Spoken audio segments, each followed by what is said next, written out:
বল, স্কুলে দিছিস সবাইকে? হ্যাঁ, কাকে কাকে দিলি? আমি আমার দুটো বান্ধবী আছে, ওদেরকে দিয়েছি। পরে কি বললো ওরা? ওরা বললো অনেক ভালো হয়েছে, তুই দিলি জানতে। মানে হচ্ছে গিয়ে ওর একটা ফ্রেন্ড ওর জন্য প্রসাদ নিয়ে আসছিল, মানে ওর পিসি ওকে প্রসাদ দিছিল।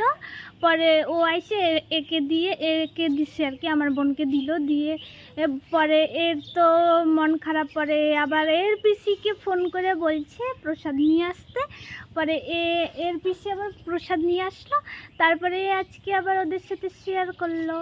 ওরা এখন করিনি, ওদেরকে আমি ছটা, একজনকে 6টা দিয়েছি, আরেকজনকে 6টা দিয়েছি। একটা আপেল ওদের দুজনকেই দিয়েছি, একটা না দুটো আপেল দুজনকে কালকে প্যাকিং করে নিয়ে গিয়ে দিয়েছি। পরে খায় ওরা, রিভিউ পরশুদিন জানাবে তোকে, তাই তো? যে কেমন টেস্ট হয়েছে না হয়েছে। তো চলো, ওর ব্যাগপত্র সব আমার কাছে।